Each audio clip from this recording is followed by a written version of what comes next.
Okay, for those of you who are going to be teaching general English here at the ELTC, you're going to be using the book Total English with your students, either elementary, pre-intermediate, intermediate or upper intermediate, and the students will be given a book each, as will you.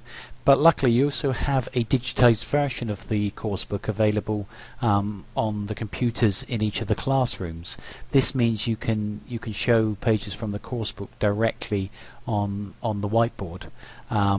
To access this, you need to go to the desktop, and you'll see these kind of longmanship signs here, and you can click on one of these and this will bring up the digitized version of the course book.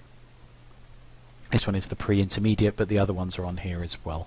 When it first comes up here, it will just sort of show you the cover of the book, but you can then go into the various sections here to find different things down at the bottom.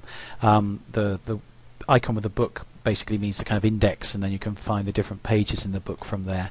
The volume thing actually refers to all of the audio files, so any listening which is in the book can be located here. They can also be located on the individual pages, but they've got a kind of a list or an index there.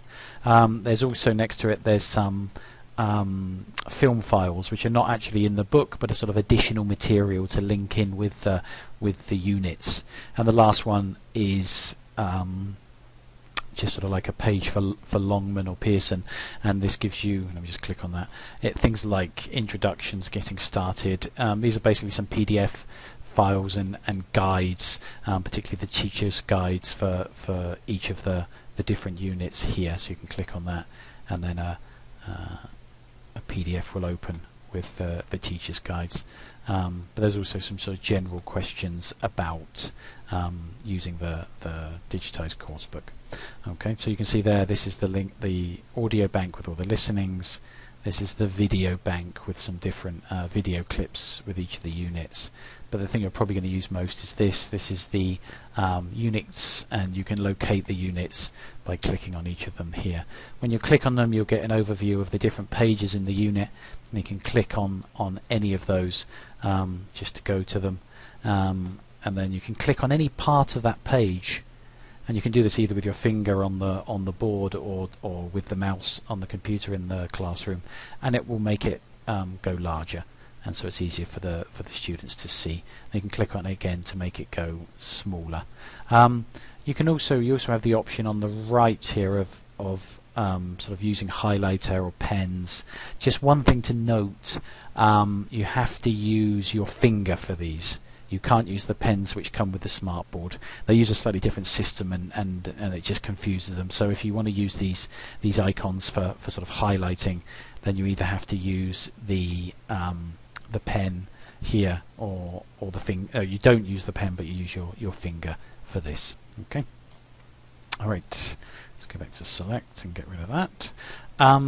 Anywhere on a page where you see an AV sign, and then you highlight that and bring it forward, that means there's some kind of interactive task that either you can do with the students, or the students can come up to the board and do. And if you click on the AV sign, you'll then get something where you have to kind of move things around to match things up.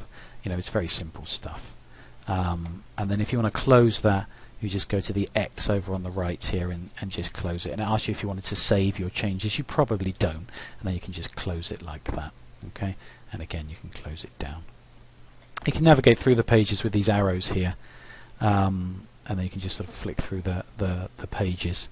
There will also be the chance for you to do listenings, so you can come here. Actually, no, not that one. Maybe it's the next one. There we go.